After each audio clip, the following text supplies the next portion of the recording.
ഇന്ന് നമുക്കൊരു beetroot അച്ചാറിൻ്റെ recipe നോക്കിയാലോ. ആദ്യം തന്നെ ഒരു പാനിലേക്ക് കുറച്ച് വെള്ളം ഒഴിച്ച് അതിനകത്തേക്ക് നമ്മൾ കഴുകി വെച്ചിട്ടുള്ള ബീട്രൂട്ട് ഇട്ട് കൊടുക്കുക. എന്നിട്ട് അത് നല്ലപോലെ ഒന്ന് വേവിച്ചെടുക്കുക. അത് നല്ലപോലെ വെന്ത് വന്നതിന് ശേഷം അതിൻ്റെ സ്കിന്നൊക്കെ കളഞ്ഞ് നല്ലപോലെ ഗ്രൈൻഡ് ചെയ്തെടുക്കുക.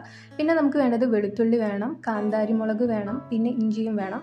ഇത് മൂന്നും നല്ലപോലെ ഗ്രൈൻഡ് ചെയ്തെടുക്കുക. പിന്നെ ഒരു പാനിലേക്ക് കുറച്ച് വെളിച്ചെണ്ണ ഒഴിച്ച് അതിൽ കുറച്ച് കടുകിട്ട് പൊട്ടിക്കുക.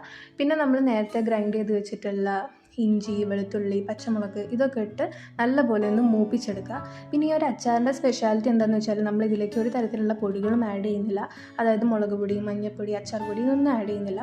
പിന്നെ നമ്മൾ ഇതിനകത്തേക്ക് ആഡ് ചെയ്ത് കൊടുക്കുന്നതെന്ന് പറഞ്ഞാൽ കുറച്ച് ഉലുവാപ്പൊടി ആഡ് ചെയ്ത് കൊടുക്കണം. പിന്നെ കുറച്ച് കറിവേപ്പിൻ്റെ ഇലയും കൂടി ആഡ് ചെയ്ത് കൊടുക്കുക. പിന്നെ നേരത്തെ നമ്മൾ ഗ്രൈൻഡ് ചെയ്ത് വെച്ചിട്ടുള്ള ആ ഒരു ബീട്രൂട്ടിൻ്റെ മിക്സും കൂടി ആഡ് ചെയ്ത് കൊടുക്കുക. പിന്നെ കുറച്ച് ഉപ്പ് ഇടുക. പിന്നെ ഫൈനലി നമ്മൾ ആഡ് ചെയ്ത് കൊടുക്കുന്നതെന്ന് പറഞ്ഞാൽ കുറച്ച് സുർക്കയാണ്, അതും കൂടി ആഡ് ചെയ്ത്